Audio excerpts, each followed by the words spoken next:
ఆత్మీయులారా, మీ అందరితో కాంచి కామకోటి పీఠం, మూలాంనాయ సర్వజ్ఞ పీఠం, కర్ణాటక రాష్ట్రంలో 6 నవంబర్ 24 నుండి ప్రయాణం కొనసాగించి 27 నవంబర్ 24 వరకు అనేకమైనటువంటి ముఖ్య క్షేత్రాలలో శ్రీవారు విజయయాత్రను కొనసాగించారు. ఇది మరవలేనటువంటి విజయయాత్ర. శ్రీవారు ధర్మస్థలంలో ఉన్నటువంటి మంజునాథ స్వామి దివ్యక్షేత్రంలో ఉన్న గౌరవనీయులు ధర్మాధికారి పద్మవిభూషణ శ్రీ వీరేంద్ర హెగ్గడే వారు కాంచి కామకోటి పీఠం శ్రీవారిని శ్రీక్షేత్రం ధర్మస్థలంలో భోజనశాలను ఉద్ఘాటన చేయవలసిందిగా 6 నెలల పూర్వం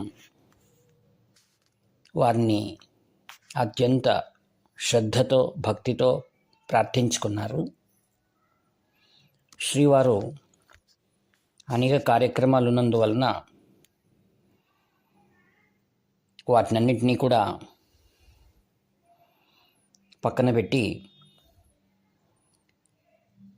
భోజనశాల వలన ఎందరో యాత్రికులకు అది ఉపయోగపడుతున్నందువలన కర్ణాటక విజయయాత్రను ధర్మస్థలం నుంచి ఆరంభించాలని నిర్ణయించుకున్నారు. ద్రోవలో తిరుపతి నుండి బెంగళూరు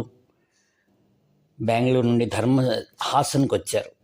ఎందుకంటే చాలా దూర ప్రయాణమై కావున మరియు ప్రతినిత్యము కూడా యోగలింగానికి నిత్య కైంకర్యం ఎటువంటి ఇబ్బంది కలగకూడదని ధర్మస్థల ధర్మాధికారి వారి పర్యవేక్షణలో నిర్వహించబడుతున్నటువంటి శ్రీ ధర్మస్థల మంజునాథ్ ఆయుర్వేదిక్ కాలేజ్ ప్రాంగణంలో శివాలయం ఉంది.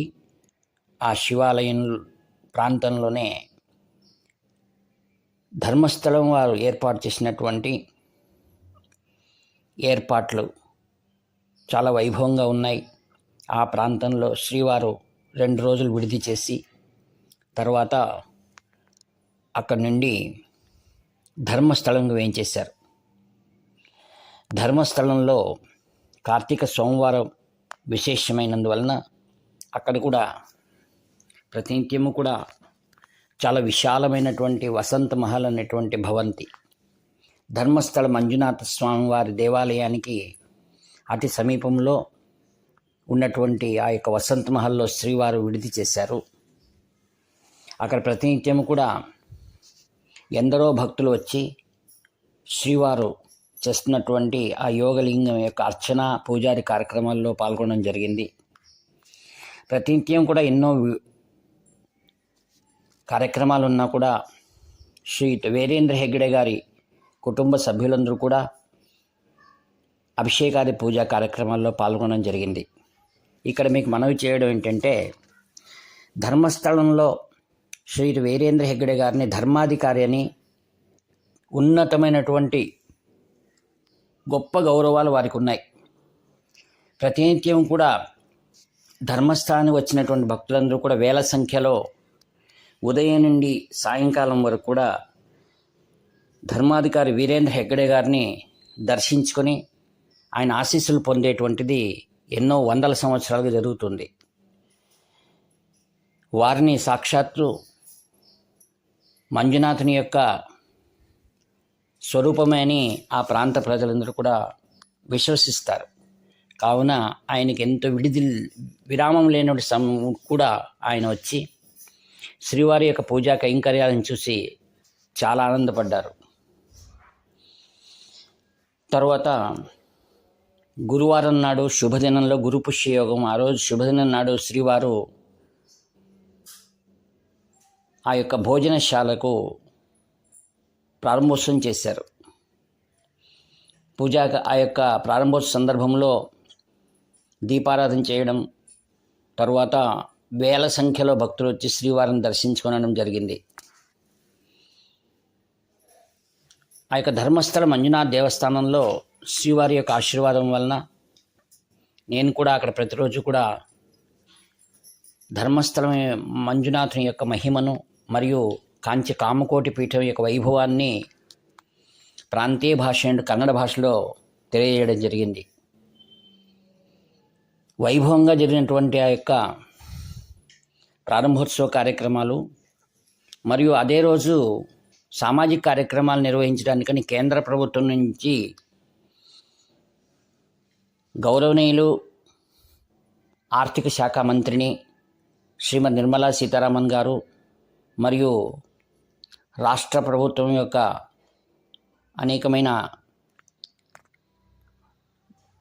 మంత్రులు, రాజకీయ ప్రముఖులు కూడా ఒకరోజు అక్కడ కార్యక్రమంలో వసంతమహల్ దగ్గర ఉన్నటువంటి నృత్య మందిరంలో జరిగింది. స్వామివారిని స్వాగతం చేసిన మొదటి రోజు సభలో వేలాది సంఖ్యలో ప్రజలు వచ్చి శ్రీవారిని దర్శించుకోవడం, ఒకే వేదిక పైన ధర్మస్థల వీరేంద్ర హెగ్గడే గారిని దర్శించుకోవడం తమ పూర్వజన్మ సుకృతమని అక్కడ వారందరూ కూడా భావించడం జరిగింది.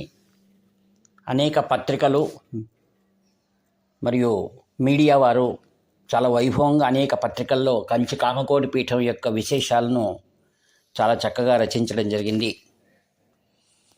ఈ విధంగా కంచి కామకోటి పీఠం యొక్క విశేషమైన కార్యక్రమాలు ధర్మస్థలంలో జరగడం, ధర్మస్థలంలో అనేక రాష్ట్రాల నుండి వచ్చేటువంటి యాత్రికులందరూ కూడా ప్రతిరోజు కూడా శ్రీవారు తమ విడిది నుంచి వసంతమహల్కి వస్తున్న సందర్భంలో వారిని దర్శించుకోవడం జరిగింది.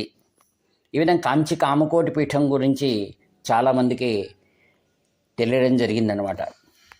మరి రెండవ పార్ట్లో మరి విషయాలు తెలియజేస్తాను. సెలవు.